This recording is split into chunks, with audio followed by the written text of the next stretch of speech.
my restless dreams, I see that room, covered with dust, moaning faces and the tiniest glory hole you can imagine leading to your hot neighbor next door. Either this game is about loneliness, isolation, claustrophobia, or just a miserable life of a Japanese salaryman who has no will to continue.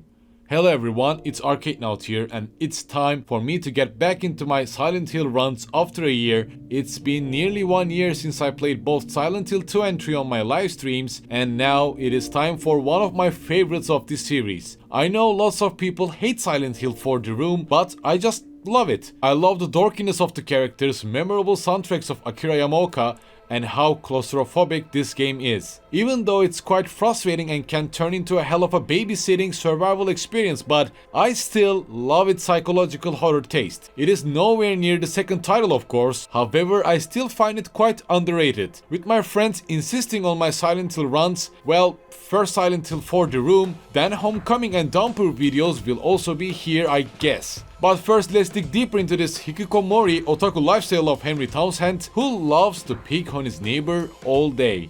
Silent Hill 4 The Room can turn into a hell for claustrophobic people. Our main character wakes up in his own apartment and realizes that he cannot open his windows, neither his apartments though, probably because of more than 10 different locks standing heavily. He cannot make a phone call, his screams cannot be heard, he is all alone. And do you know what he can do? He can either sneak peek to his hot neighbor called Eileen, watch her while she rests, watching television and stuff, or enter into a hole that he finds in his bathroom. This hole literally feels like Junji Ito's The Enigma of Amigara Falls story. Just like by that story, Henry feels the same compulsion to enter that hole. Either call this feeling or compulsion like a call of the void, or a way to escape from the room, you name it. Essentially, Henry finds himself in a subway station, and that's when you feel that Silent Hill already started its motion. This claustrophobic atmosphere will soon turn into Henry meeting different people on each day and try to survive each cycle, or nightmare according to Henry. But with each nightmare, each death, we soon learn that Henry himself is in the middle of serial killings that lead to an already closed case of Walter Sullivan. With each diary note, each memo and each cycle, Henry finds himself deeper into this mess, death and call of the void, until it reaches to his own hot neighbor. Henry can't lose his only fun, ain't he? That's where he decides that no matter what it takes, he must protect his wife. At this point, I'm not sure if I'm just slaughtering the story of Silent Hill 4 here, man.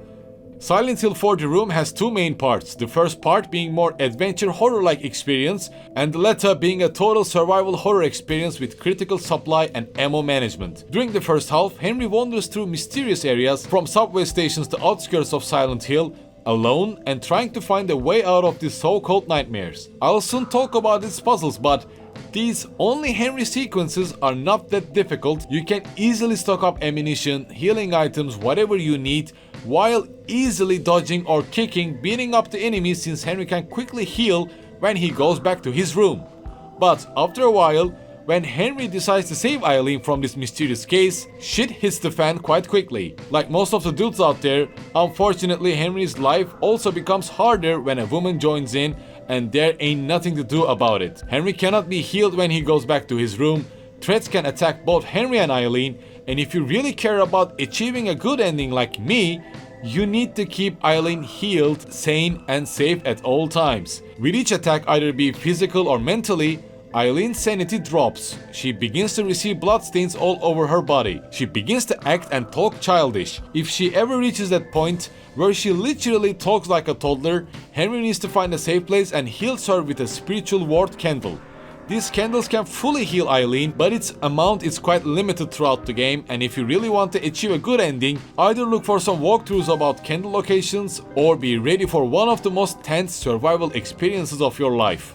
Another big reason I love Silent Hill 4 is the antagonist, Walter Sullivan. I find Walter Sullivan, the serial killer behind the events of Silent Hill 4, quite similar to James Sunderland of Silent Hill 2. But I never see people talking or appreciating Walter as much as I see threats about James. Most possibly it is due to shallow and sometimes storytelling not being charming or twisted as Silent Hill 2. Silent Hill 2 and James's journey shows everything nearly in plain sight, but they are also carefully hidden, waiting for people to see and realize those signs from James's dialogues or ambience, but here In Silent Hill 4, I do think the memos that we find across the game and one specific cutscene that explains the very plot twist and everything about Walter Sullivan ruins this storytelling in general. Walter is wicked, he is bound to the very own building that Henry and Eileen lives, and he slowly corrupts it. He can also be seen like a vengeful spirit of Silent Hill and its infamous cult, haunting every corner while trying to reach his long-lost mother. In some terms, as I mentioned before, he's quite relatable with James Sunderland, but here, while Silent Hill 2 excels in storytelling, Silent Hill 4 suffers heavily. Henry never comments, never talks except with Eileen in some occasions,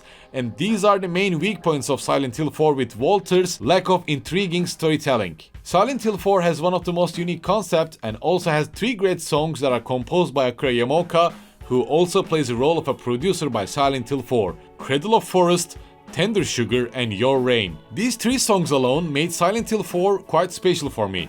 They do not feel like songs only made for survival psychological horror game. They are melancholic, bittersweet, and carry lyrics about Henry, Eileen, and Walter Sullivan, and of course, the room. Henry's room, the room that Walter tries to reach for years. For me personally, this claustrophobic atmosphere, survival horror elements that haunts me for years, psychological horror that evolves around Henry, Eileen, and Walter, and above 3 songs that I mentioned before, makes Silent Hill 4 The Room quite special for me. It haunted me when I was young and still even haunts me. Even if you play Silent Hill 4 for the first time or not, keeping Eileen alive in this mess is one of the most unique survival experiences of all time. With that, Silent Hill 4 The Room can be experienced either through the magical world of emulation or through GOG with $10 price tag, and it definitely worth every cent and every second you invest in this haunting experience. And once again, it is worth to mention that more videos about Silent Hill will also be here. But since I played the first 3 titles quite recently, I want to continue with Homecoming and Downpour, trying to find something to like in that forgotten and unloved Silent Hill experiences. I might make videos about the first 3 titles, talking about the best Silent Hill trilogy for you guys.